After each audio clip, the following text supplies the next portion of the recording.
This episode of Super Pulp Science is brought to you by McNally Robinson's Mini Comic-Con event, October 19th from 1 till 5. Bring your kids, bring your friends. It's going to be a fun time. Go to McNallyRobinson.com for details.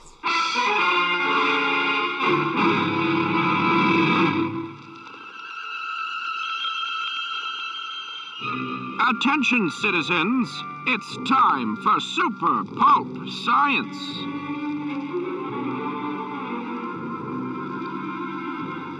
Hello, this is Super Pulp Science, where we talk about how genre gets made. This is a very special post-New York City Comic-Con episode starring Justin Curry and our producer...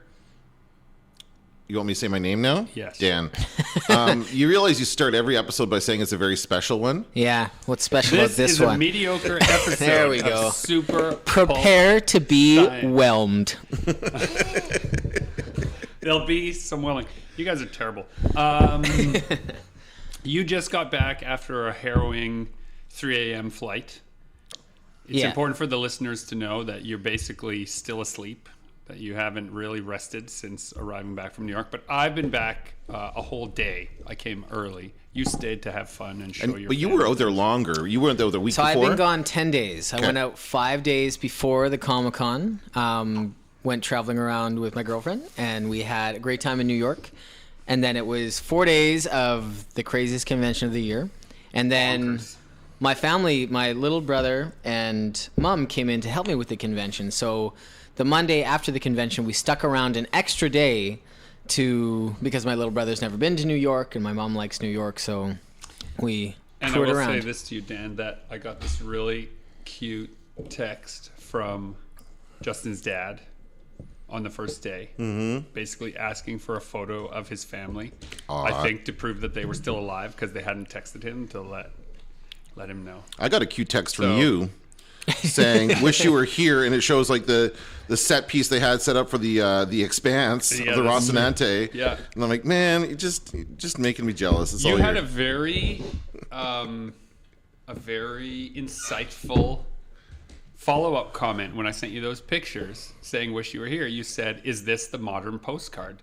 And I guess really it is. That's what a postcard was for, right? Yeah. This is where I am right now. Yeah. Wish you were here. Wish you were here to experience this, but you're not. So all you get is this stupid picture. No, it was very cool. Yeah. What was the setup for before we get to your stuff, what was the setup for the Expanse? So the Expanse was set up in the exact same space that the Good Omens bookstore was set up last year. Okay. And it was an activation. So for people not familiar with like con lingo, an activation is basically like a set piece or an experience that someone can come in and see and be activated as a fan. That's literally what the idea is. Okay. And what's interesting about activation pieces that are done really well at shows like that from a marketing standpoint, they don't say in big bold what they are. So the Good Omens bookstore, for example, didn't have a giant sign that said Good Omens. It was just this really cool looking occult bookstore. And when you got close enough to examine it, you realized, oh, that's what it's for. Same thing with The Expanse. It looked like the opening of clearly a spaceship sci-fi set, and it had Rocinante right across the top. But if you weren't an Expanse fan, you learned about The Expanse by investigating the spaceship. Yeah, which is cool because they want more people to, especially now that it's launching on Amazon in December. So with the new season's coming, it's on Amazon right now, which I'm rewatching. But the new season's in December, and I'm very excited about it. New York Comic Con is attention warfare. They also debuted Batwoman, and they had like a Q&A with the actors and directors right after. Yeah. And Titans, I think, like they got the first sneak peek. Season 2? First sneak peek at a whole bunch of stuff. Robert Kirkman's new Super Dinosaur first episode they showed there. Oh, wow. Like just some, but like I said, it's attention warfare. That is what New York Comic Con is. And we've said before on the show, different than San Diego Comic Con because it's more publisher focused. People are looking for books book deals, editors, artists, writers. As far as lining up work, now that you've been to both, what would you say you got better contacts and more projects from? With San Diego or New York? San Diego, I have, and I'm still following up with a ton of media contacts. But, after 5 days in New York, I think I lined up a year worth of work writing and illustrating things. Yeah, it was so different types, so more... Very different, yeah. One is like, at San Diego, if you have existing properties, you've got some experience and some money under your belt, then you can go into some of those rooms and meetings and line some things up. But it's hard if you're a nobody, because everyone there is a somebody doing something. But New York Comic Con, there's still like a hunger for discovering a new person, a new talent, it's part of the culture there. And so you can be a nobody as long as your work is good. They don't have to have heard of you, but when they see the work, then some doors open. And that's how you got the Baby Metal deal? That is where I got the New Baby York? Metal project. That's where I got hooked up with Marvel as well, and Hasbro. Yeah. Okay. So if you're, it is an expense. Okay, so that, this podcast is supposed to be helping people do what we do. It's really expensive to travel to New York. It's really expensive to stay in New York. It's expensive to get a table at New York. Flying to New York is dirt cheap. Actually, that's the only part that's cheap. Okay. I think every plane goes to New York at some point. It was just over $300 for my flight, which is one of my cheapest flights of the year. Yeah, mine too, yeah. But then, for the average hotel, if you go through if you become an exhibitor and go through their exhibitor portal for their hotels, they rent out blocks of hotels, so you get a cheaper rate. Well, cheaper rate in Manhattan is like $260 to $280 a night, American, which is well over $300 Canadian. Yeah, for a night. And then the table costs as well. I think they're high. Yeah. High. Well, and you're paying for the traffic. But there's a couple of things that are important to point out. Yes, you can get cheaper accommodations across both bridges. That's true. Yeah, you have to add time to your commute, though, right? You have to add so much time to your commute. So while it is true that there are cheaper ways to stay in New York City, I still advise, if you're planning to stay and the reason you're going is to make connections, you don't want to be making connections with the person sitting next to you on the subway. You want to make connections with the person at the show. So it might be worth that time versus money argument is at play. And you can go without a booth. You can just go to the show with your portfolio and see what you do. Yeah, you don't want to really walk around with your portfolio. Like, I had an interesting scenario at this show because I was there with this company called Comic Stream, which is launching a new comics-based app, and I'm allowed to talk about it now because they debuted. They did sort of a soft launch. They showed their beta system while they were at New York Comic Con. And it was really interesting because it was not, hey, sign up for our app, or hey, this is a way for us to cash in or make money or generate any income. They were absolutely just there to test a large group's response to how the app functioned. And they recorded, they would have people come in, and if they were interested in checking it out, like, hey, these are some new comics we have on this new web-based service. Do you want to check it out? Do you mind if we record your hands as you navigate the app? It's in beta, and so we would like to gather actual, hands-on, for lack of a better word, data. And that was a really interesting thing. When people figured out that they had a chance to be part of the conversation, it changed their engagement from, you want something from me, like, I got to sign up for something, whatever. No, there was no strings attached. We just really want your honest feedback. And people who hated the app dug right into how and why, like, where the pause was, why the pause was. And people who loved it also had really strong feedback. So it was really neat. And I would say both of those groups of people will probably be more invested in it when it actually comes to market, and they're more likely to try it out when it actually is available on the App Store for them, right? Like, I had some input into this, so they'll be more likely to buy and recommend it to friends, probably. Well, and it wasn't part of any kind of guerrilla marketing strategy, but the people who were really into it immediately were like, can I download this right now? How do I get this? And telling them, no, it's not available yet. Sucks. This is just us. Yeah. Turn them, I think, into instant, like, they were on the team, because not only were they helping, but they knew that feedback was going into the launch. And I'm sure they gathered their email address so that they could but again, email them when it becomes available. It was voluntary, right? So if they wanted to be, then there was another step. So they could give their feedback. We could record them interacting with it, and if they cared enough to get follow-up information, that was further into the conversation. Yeah. It wasn't just like gathering up everybody's information, which was a really neat thing for me. Tracy, sent a radio signal for 15 minutes. If you push it, we can track you on radar. Just like Leningrad. Justin just passed me a piece of information, but he should be the one to break it to you. Total attendance of the show? You were there last year. Last year I wasn't. No. You skipped last year. I'm sure we have record of it somewhere on the podcast. Yeah. You would have talked you about were. Last year was when they bumped you to the anime That's right. thing. Yeah, you were there for Baby Metal but last the year year. before I was not, because I was working on Baby Metal, and then Baby Metal launched, so I was there. Last Good year omens, that's how I know. had like wonky attendance because they were doing this thing where you couldn't buy a 4-day pass. You could only buy individual days. So everybody was trying to buy Thursday, Friday, Saturday, Sunday. Like they had to buy 4 separate purchases to be there the whole weekend. And it felt like it was weird. Thursday was like the busiest day.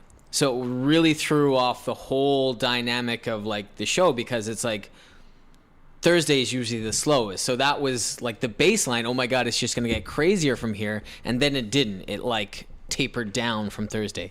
So it was really weird. And I didn't quite like it. I wasn't used to that. This year, it was just crazy all 4 days. Like it was wall to wall, like sea of people nonstop. I think Saturday was like maybe one of the slower days, and that's just by comparison, it's still nuts. Yeah. I just looked up because I was kind of curious. New York and San Diego are always competing for attendance. They are always like, as soon as they have their numbers, they're shouting them from the rooftops because they want to beat the other, right? And they're always back and forth. They're always one-upping each other.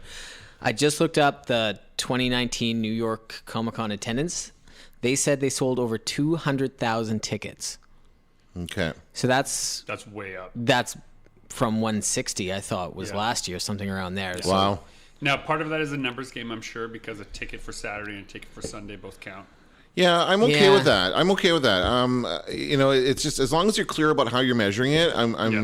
It's very difficult with these events to quantify, how many people are actually there at any given time, right? Because you don't know. There's no way to just do a head count of everyone in the building. So as long as you're upfront about how you're counting things, I'm okay with them saying, we're just going to track tickets. Like we just track wristbands. Yeah. There's how many wristbands we gave out. That's the same as, and that includes, we're also including people who got complimentary tickets, but they're a body in the door. Mm-hmm. So it's not about sales necessarily. It's just about attendance. Yeah. Right. So I'm okay. Yeah. That's huge. That's 200,000. What's San Diego? It was 160 or 170, I think. But I think that was, I'll look it up. You talk about something else. Okay, I'll talk about something else. So let's imagine that you're asking yourself, should I go to New York Comic Con? Should I attend a show like this? And why should I do so? I think it's really important that we be clear that Justin and I had different reasons for attending and different modes of operating at the show. And we can talk both, I think, specifically to that. Justin had a 10 by 20 booth. He has a huge amount of product. He's developing a fan base there, and he brought things to give to the direct consumer, right? Skip all the middleman. Here I am. I'm my own distributor. Mm-hmm. Here's 200,000 people. Do you want any of this? Right? A good portion of them will. And then many of them did. I went because New York Comic Con is the center for all those other things I talked about, right? Nothing is better for you if you are working with a company than meeting everyone at that company, right? And letting them all know what you're capable of doing, especially if there are things you think you can do that they don't know about. And there's nothing worse than sending an email talking about how great you are and you could fix their company if only you would, just let me do this, this, and this, and we'll be great. But an organic way of meeting with people who are heads of those departments and having a conversation about what you're actually capable of, where your real knowledge is, and let how you can be a bigger part of what's going on, kind of bubble up over the tabletop, is invaluable, at least for me, because I'm not just one thing, and it can be very hard if you're just an illustrator, just a writer, just a producer. People don't want you to be anything more than just that one thing that you were hired for, and it can be really hard to introduce them to the idea that you've done more, that you're capable of more, and that here you are ready. So I went there with that idea, that I'm going to sit down with the Z2 people. I had brought a project. They brought me in on a project, and I have a secret project that I think they're the best fit for as a distributor and as a publisher. How do you recommend people start those conversations, though? Because, right, most people, you can attend a Comic-Con and try to have those meetings. I always recommend, like, setting up at a show and breaking in by letting people see what you can do. Okay, so... how do you, Z2 saw you set up. That's how you got in with them. That's how I got in with them. They saw the work they did, and we spent 5 days together in the craziest show. And I think they saw, and my wife Tara was the secret weapon, honestly, with Z2. Yeah. Because she is a litmus test against bullshit in most situations, and she liked the guys there at Z2. And she's like, I don't know anything about them, but, they invited us out for dinner, not business related. I think we should go with them. It'll be fun. And that turned into the next thing, right? How do you cold call you don't. Into that? Yeah. So here's the... so shout out to Christopher Miskewicz. I don't know if I'm saying your name right, Christopher, but he was my psychopomp for the evening Saturday night. So for those of you not familiar with Greek mythology, a psychopomp's job is to be your guide through the underworld. And so after the Z2, just the amazing dinner that we went out to with the Z2 crew, Chris said to me, why don't you come with me? And it's like around 1 a.m. at this point. He says, why don't you come to me to the Marvel party? I'm going there after. I know some people there. I've done some work there. Come with me.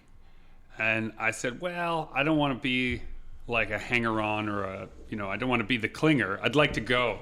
And he says, well, there's two things. Number one, because of the time, the way the Marvel party works is that when it starts, the upstairs of the bar, only Marvel writers, artists, you have to work for Marvel to be allowed upstairs. And the lower level of the bar, anyone can go, but they're not allowed up. It's upstairs, downstairs. It's a class system. And at a certain sort of tolling of the bell, it mixes, and everyone is allowed to mix. He says, so we're right at the time where we can watch everybody scramble up the stairs, desperately trying to meet the people that they hope will make their career. That'll be fun, he says. Let's go watch that. Right? And, he is I got to know Chris pretty well over the course of that evening, and he is just the sharpest sense of humor. But he was absolutely right. We went there right at the time when this big, mix-up was happening.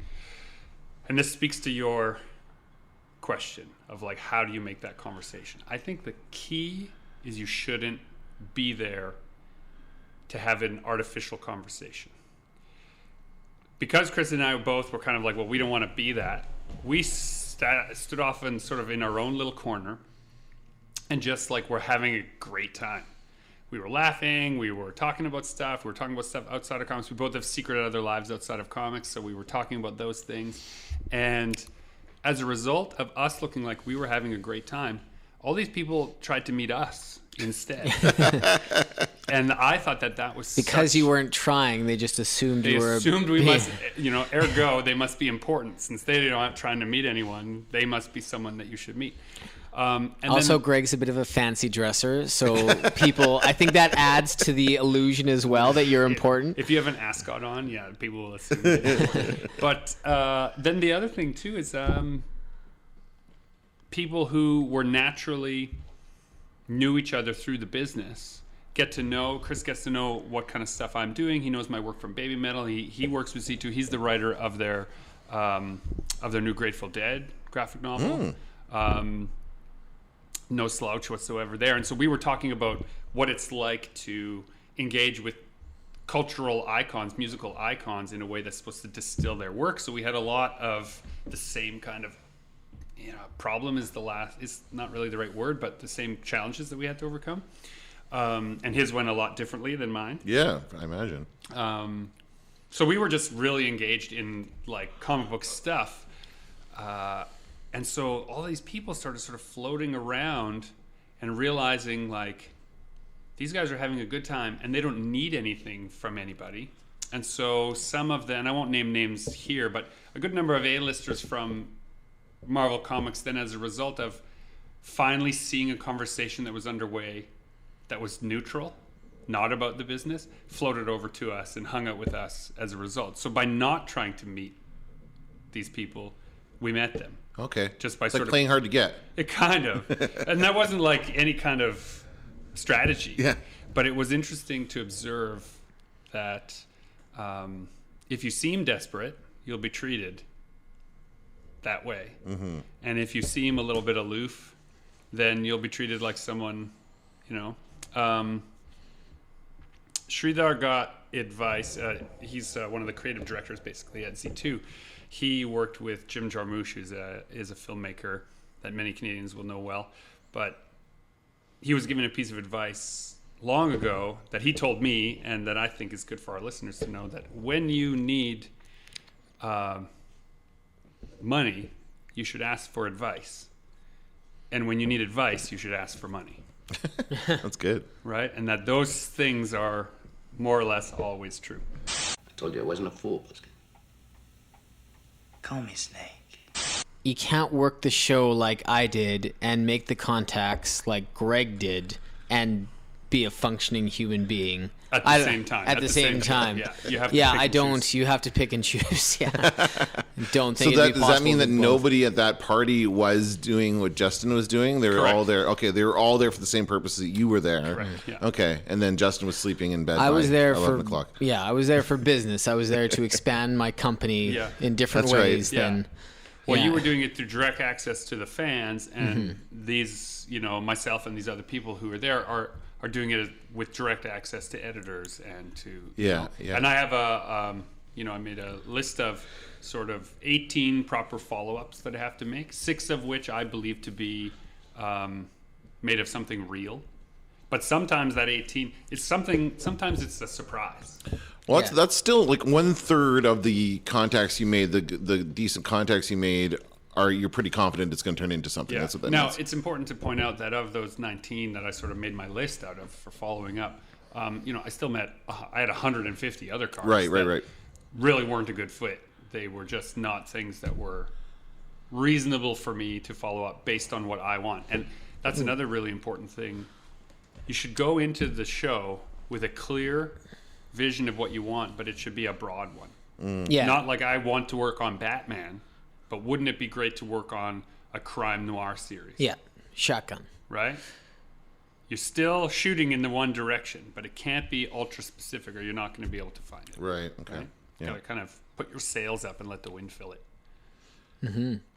The Printed in Blood booth was there. Oh, that was so cool. So three years ago at the New York Comic Con, I was walking through and there was a tiny little 6-foot table like in the middle of the show, and I can't remember what they had at their table, but it was enough to make me stop. I think they had some cool John Carpenter artwork at the table, so I stopped.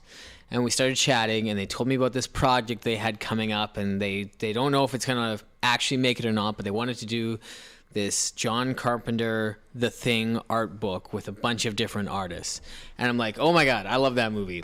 And I learned a while ago that if you're walking the floor, bring business cards, or in my case, I have an art book as well, which is as good as a portfolio, but even a bit better because it's professionally bound and stuff.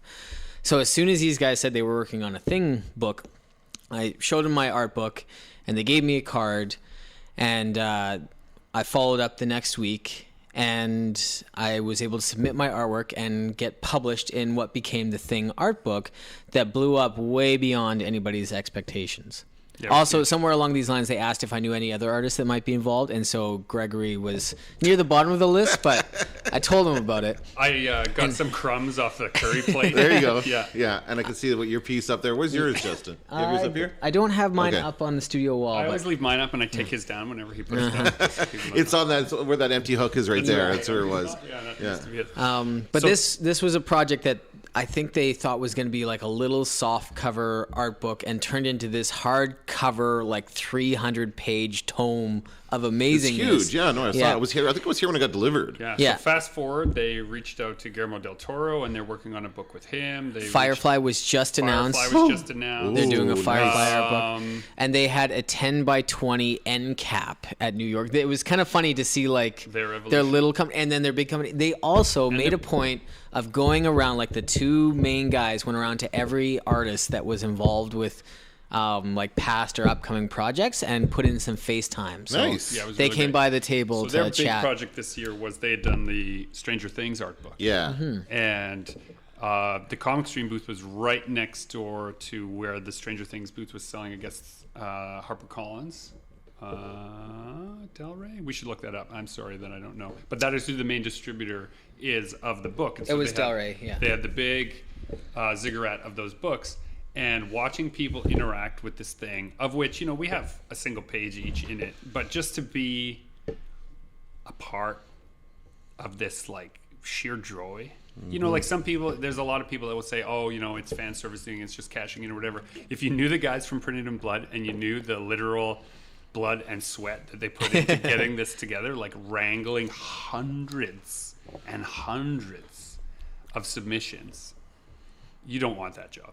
It is not. That's not fan servicing. That is like excavating. It's archaeology is what it is at that point. And they put this amazing thing together. And then, like Justin said, went around and they had pre-prepared these placards so that artists that were involved in any way, like a single page, single image, they would put it up at your booth so that it would say, this person worked on the Netflix thing and it's this book and this is where else you can find it. And aren't they great? Kind of like it was a little thing at a very big show. Having the made Netflix it logo at your booth Yeah. was pretty cool. Yeah.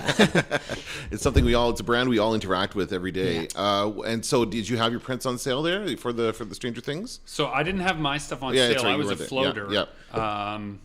But I did, and I printed out my own little thing. You're allowed to sell 200 of the prints, but it has to be accompanied by this little plaque saying this is a Netflix exclusive.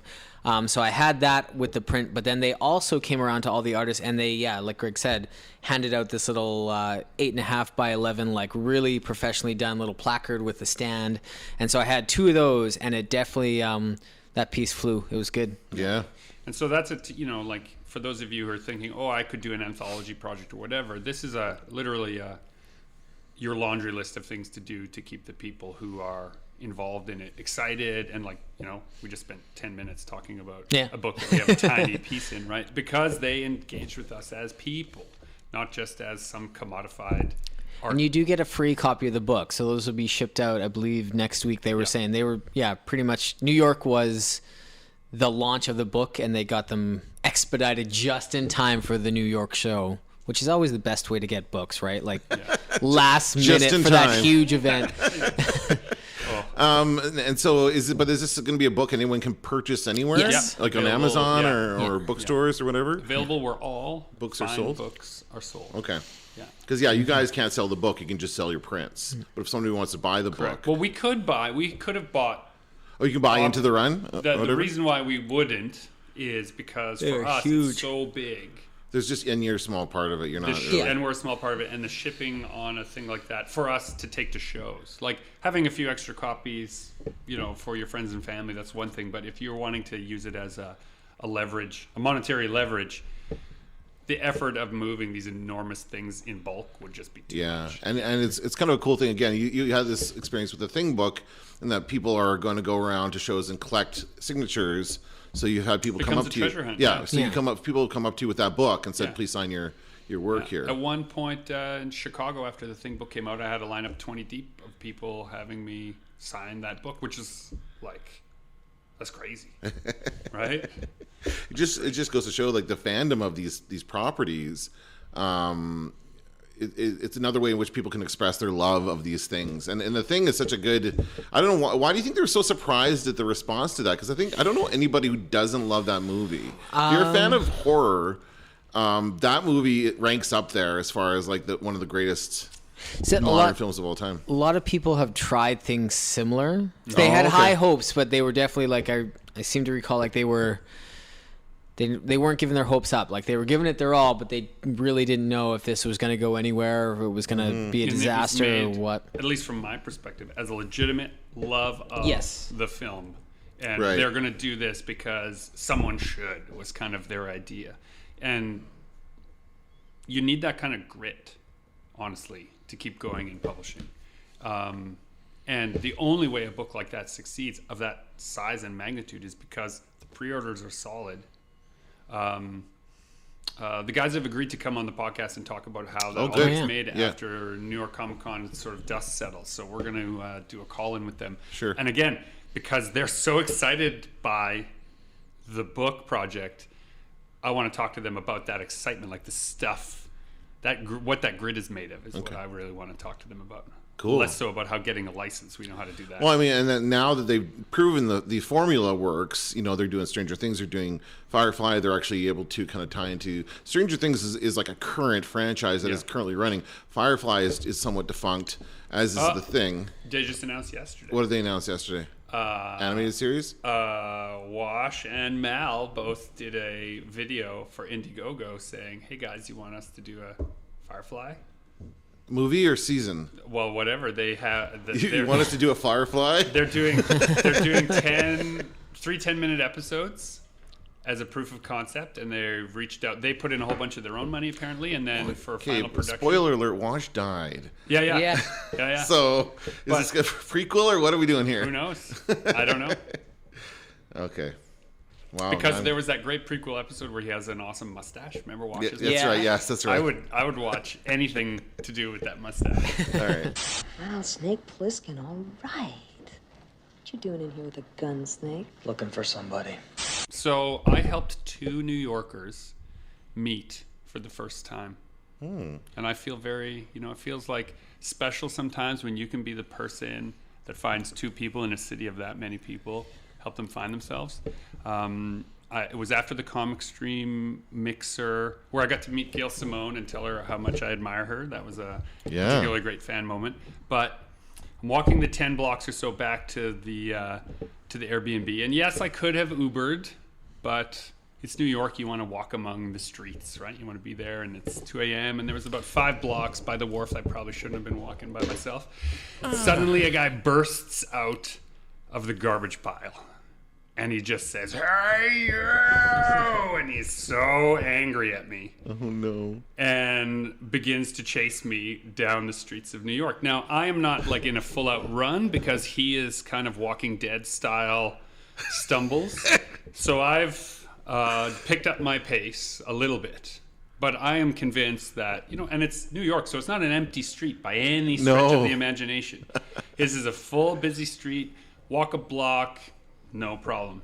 He keeps yelling, hey, you! Hey, you! And I keep pausing at the crosswalk moments to look back. Oh, is he like fixed on someone else? This laser focus as he's weaving through the crowd. He's going to get me. I just know. So, and I'm not overly concerned again because there are restaurants I can turn into. New York is not closed at 1 a.m., right? It is very much open for business. And I keep figuring at the next crosswalk, I'll lose him. Well, he keeps after me, screaming, hey, you, at the top of his lungs for 3-4 blocks easily. And now I'm starting to get nervous because he's closing the gap. It's like, okay, it's go time. Either I got to duck into an alley or I got to like just sprint for it, or I don't know what's going to happen.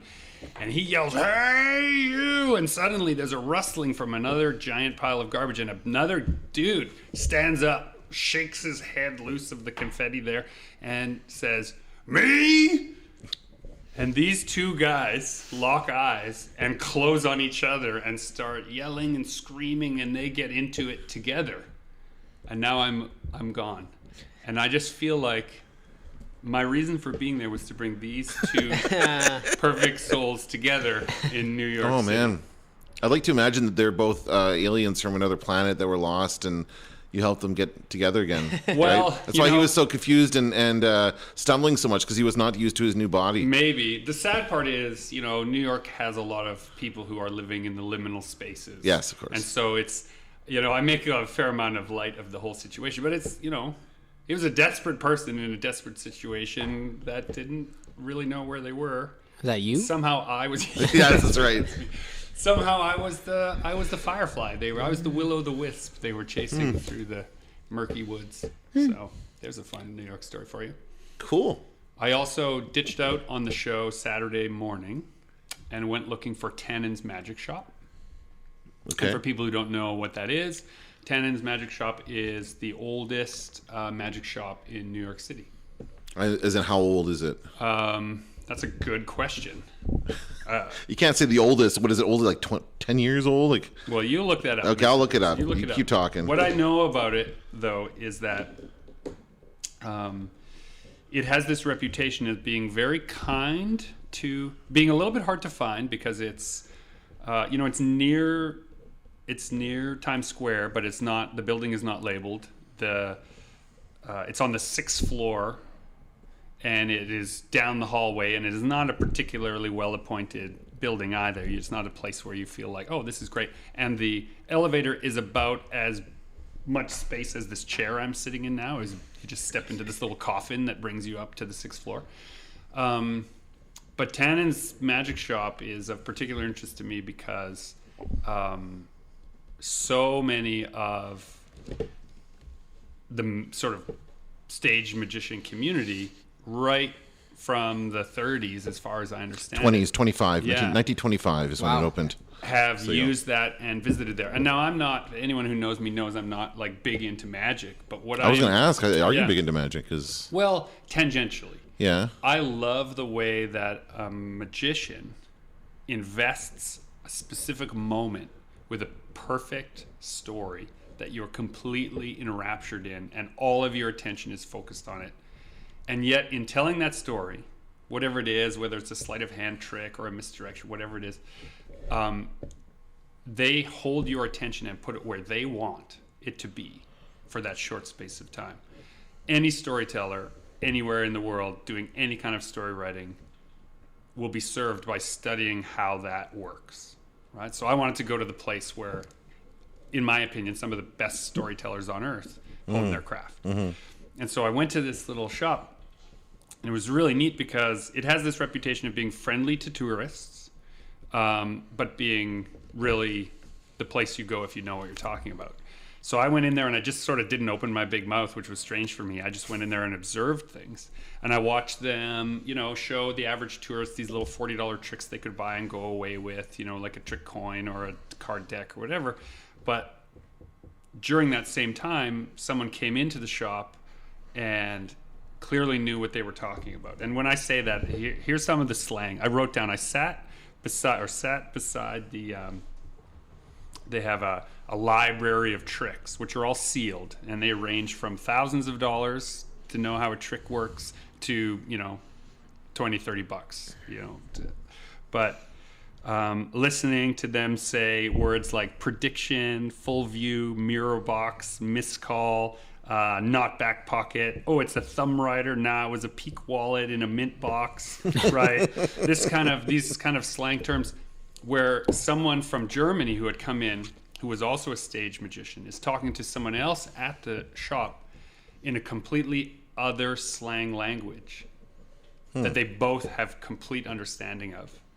And that, it's like being in a screenwriter's room, right? There's all these short hands for what it is you're trying to pull off. They have a different set of language for the same kind of spectacular storytelling, and they have all kinds of different gimmicks and ways that they do it, just like we do, right? And I'm fascinated by this whole thing. So I stayed there for at least an hour and a half just listening, right? And then I bought a couple of things off of the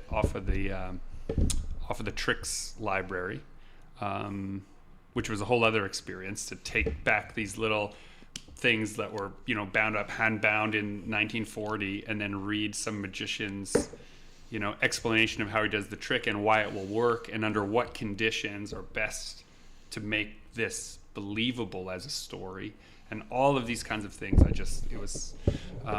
It got really famous actually. I don't know, about 5-10 years ago when Lost came out. When did Lost come out? Is that 10 years already? 2006. Because J.J. Abrams talked about the mystery box. Yeah. The mystery box he refers to in that is from Tannen's Magic Shop. Oh, okay. I didn't know that. Right. Interesting. I like the I like the idea of the community around magic, and you have places like the Magic Castle in Los Angeles, and these different places it's where just like a comic story. People That's go, yeah, exactly, yeah, just like comic book lovers. So these are magic lovers, I think that was explored a little bit in the film Now You See Me. Have you ever seen that movie? Yeah. I haven't. The second one was pretty terrible. Yeah, see, I was just not even going to say that, but yeah, We're all saying good things here. No, he's right though. The first one is actually a decent movie, and it does explore that idea of this magic community and people who are like really into this stuff, and it kind of shows the different levels of that. And I do enjoy watching that kind of stuff, and Penn and Teller and that kind of, all that fun stuff. Well, it's the part of me that loves psychology that also loves how magic works, because they're testing psychological theories 100 times a day on people, right? And they know what works in practice and certain body language that works. And it was really neat actually to watch the guy who would interact with the tourists. His body language was he was almost like a different character. When someone who just came in off the street with their camera around their neck that really wanted to just see, versus when someone who knew what they were talking about was there. It was like two distinct human beings. And you might say like, oh, that's disingenuous. But on another side of it, the magic shop itself is a stage, right? Mm-hmm. And so the tourist that comes in that wants to tell everyone we met a magician got that experience. And the person that came there wanting to learn more about their craft got a very different experience from the same person. Where you going, buddy?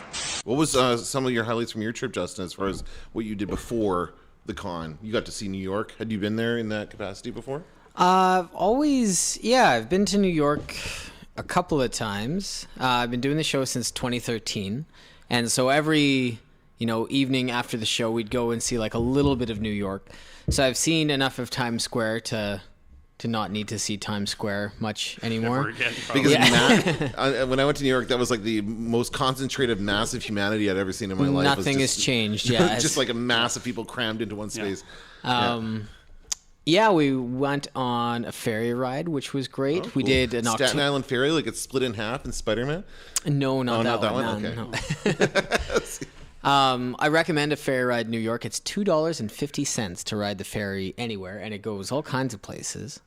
Do you get lost on purpose? Was it one of those kind of trips? We got lost because I was confident that we were getting off at the right stop. But what I thought was the Brooklyn Bridge was, in fact, the Manhattan Bridge. The Manhattan Bridge is also very nice looking, but it's not the Brooklyn Bridge. No. So New Yorkers, we apologize for our ignorance. It's like, that's a cool bridge. We must be here. Nope. It's like a ways down there. I really like Brooklyn. I wish could have spent a bit more time there. We walked, like 20, 25 kilometers a day, and then followed by 4 days of standing. When I was coming out of Tannen's, I was walking back, and I've always wanted to, it's a classic thing. You want to ride the New York subway somewhere, right? Yeah. So I went down into the New York subway, and I'm just about to buy a ticket, and I'm thinking to myself, like, I don't know where I'm going or where I would go. Can I just buy a token and get on and get lost somewhere? So I have this romantic notion in my mind that wherever I get off, I can just, if I'm too far away, I'll just Uber home. Like there's no real risk. Right? Is what I'm thinking. So I explained this to the old lady that is like standing beside me, queuing to get the Metro Pass thing. And I'm like, I'm just going to get lost in the New York subway. And she turns and looks at me with these steely eyes and just says to me, I wouldn't. And the fact that this old lady is like, don't do it, son. Don't do it. I was like, okay, I guess I'll go back to the show then. Just go to Coney Island or something. Yeah, that's what I thought. But it was just this moment. Don't do it. Oh, wow. That's fun. Sorry, go ahead. No, go ahead. I was just going to say I did that as well when I was in New York. Just hopped on the subway to go somewhere. And it just was a straight uptown to downtown. That was it. I didn't do anything crazy, like Nothing go out crazy. to the boroughs or anything like that. I just No kept, scenes from the Warriors. no. Or no, sorry, Adventures in Babysitting in Chicago. There's another subway scene on there. But yeah, no, it sounds like overall it was a great trip, very fruitful and beneficial to you guys. I think so. Yeah. Yeah. Shout out to Jeremy Holt, who I met there. He's the writer of After Houdini and Skip to the End. We became, I think, fast friends when we Cool. were at the show too. So how do you meet these people? How do you meet Jeremy? Well, he is doing a project with Comic Stream, and so Oh, okay. Comic Stream had a mixer party to let all the creatives that they had brought out to the show kind of get to know each other, and so that's how I met him. I actually met his partner Elizabeth Waller, who is a photographer first, and she had been interacting with the app and just wanted to know like what the hell Arena City was about, and so we got on really well, and then she introduced me to Jeremy, and then I didn't actually know he was connected to Comic Stream until like hours later. We just were talking about other stuff, and then that's how you get to know people in these kinds of scenarios, is be open to talking about not work. I think is an important step. Yeah, you have to connect with people on a level other than just what you do for a living. Yeah. Now we already kind of discussed the different ways in which you were at this convention. Are you going to, when you go back to New York, are you going to go back there ever, as Justin did, and display your work and have a Yes. table? You will go back and there I've for done that that. reason? When I went to New York the first time, that's what I did. I went with the booth. I put the flags up, essentially, here's my work, here's my books, here's what I'm capable of doing. And I left that show with a ton of work the next year. Then the work I got from New York meant I was too busy to go back the year after. Right. And then the work that came out the year after that was the Baby Metal book, and I came to promote that book, and promoting that connected me to some other things. And but I think the way the cycle is going to work, the publishing cycle, means that next year I can be there again with a booth. Okay. You'll have to apply. Yes. Well, there's another thing that goes on there is if you have work that you're debuting at New York Comic Con, then some of the people who are arranging small press give you some preferential treatment because you are making that announcement. Like Comic Stream, for example, they came late to the party as far as quote unquote applying to New York City Comic Con, but they had something that other people didn't have. And so it would change the experience of the attendee, ergo they were given a pretty great spot. And Justin, are you ever, like, you're always going to have a table there, or are you ever going to go there in the capacity So- that Greg went? He'll have to pry it from his cold dead hands. Well, I think. if you give up your started- space, you lose it, right? Is that what? So when I started out in Artist Alley, and it's juried there, and they're looking for like, in my opinion, the New York Artist Alley is one of the most boring ones I look at. It's so funny. We have such different eyes on that. So Yeah. when I'm in Artist Alley, I'm looking for the experience of the shop that they've built, right? And in New York, it's a lot of famous names and nothing on the table other than their name. So I don't really give them a second People look. bring them the work that they sign, right? Is Yeah, that what exactly. it is? Yeah. So That's- you're not buying merchandise no. from the artist. You're bringing the merchandise you've already Yeah. purchased. Yeah, Artist Alley in Toronto is like a whole bunch of artists Not in making a Toronto, name for in New York. themselves. No, but I'm saying in Oh, Toronto, oh, making yeah. a name for themselves. Right. In New York, they've already made their name. They don't have anything to prove to It's anybody. half a guest alley, and then the artists who are there, I think it's fairly constrained what they're allowed to do. So they have fairly small tables and fairly small setups. And this year, Seattle and Denver Artist Alleys like knocked me off my feet how great they were. And then coming to New York and San Diego and just being so like, I don't know, deflated after going through Artist Alley is just kind of disappointing. Whereas, in my misspent youth, I ran a comic book store. And so, like, seeing every name of every person of a book Yeah. I ever sold lined up in New York Comic Con's Artist Alley is different than, like you say, when we were in Seattle, for example, people have their, I call it the flags, right? Like, their work is on display so that you can follow And also, along. there's such a range of style, and there's stuff I've never seen before, and I've added so many artists to like people I watch now, and Yeah, you're right. Marvel and and in- DC yeah. House style rules Artist Alley. that's it. Yeah, Yeah, yeah, it's yeah, yeah, it's a lot okay. of the same thing. So they're incredibly talented people, just not for me. So, anyway, so I didn't get into Artist Alley the second year I applied to it, and I think part of it had to do with my style was a little bit more of a fringe style, and they thought they had enough of that. So in a last-minute panic, I was able to get into small press because that was the year that Cassie and Tonk came out. So I was able to get a 10 by, and no, it's like a 6 by 8 corner. Yeah, they call it a 10 by 10. But Yeah, it it's ain't. really not. It ain't. In small press, and I was there for a handful of years, and it was an okay spot, but it's in a part of the convention where the ceiling is a lot lower and the lighting is a lot darker, and it's just kind of it's a waypoint. Like, people are just kind of traveling through there, but it's not much of a destination. I was kind of making a name for myself around Comic-Cons, and especially with Reed Pop, who owned New York and owned Seattle and Chicago, and started becoming a familiar face to all the organizers. So 2 years ago, I applied for a 10 by 20 on the main floor, which is extraordinarily hard to get. But because I'd put in, since 2013, I put in my time, and I knew the right faces and knew the right names, I was able to get one. So now that I have a 10 by 20, I think like the first 2 days of the show, every friend of mine that also had a booth there started the conversation with like, "Screw you for getting that spot. I want one."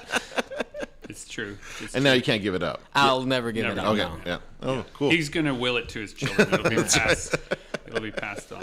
But I mean, there's this upstairs, downstairs kind of vibe at New York Which is Comic-Con. temporary as well. They're rebuilding the Javits Center to some degree. So Artist Alley was always separate from the main floor. It was always in another room. It used to be in a really big, nicely lit room, like a 5-minute walk away. And then that room is now destroyed. It no longer exists as they're building a new convention center in its place. So now it's in the basement. And I think eventually it's going to be Merge one the big two room, back, yeah. or I hope so. who knows? I hope so. What? But go ahead. We've talked about it a couple of times before, but how do you feel about separating the show up with artists and exhibitors like that? That idea. It should be mixed. Yeah. Yeah, I agree. Yeah. I mean, and is this somebody who's never really been to a giant show like this? I mean, I think you just it's hard because you want people to find their way around and to find the people they want to find, but a lot of it is just wandering around and seeing what catches your eye, right? So you give everyone an equal chance and you mix everybody together. And know that I'm saying this like without hesitation from the perspective of an attendee, someone who is that's what I'm saying, coming to the show. To the people who are in Artist Alley, they want to be around a high concentration of their friends and colleagues. It makes exhibiting better and more fun. So I get it. But to the attendee who is the first time that they can accidentally come upon a new piece of work, you should shuffle it. I think, right? That's just my 2 cents. I'm sure we could talk forever about New York Comic Con, and maybe we already have. We'll probably remember some points that we'll bring up next episode. But are we getting close to 100? We're getting really close. Yeah, this is episode number 92. 92. So yeah. for our 100th episode. Hot wings. Yes. Hot wing. You bet. Out of here. This has been Super Pulp Science, where we talk about how genre gets made. I'm Gregory Kamichek, and I'm encouraging you to join the fight and make comics.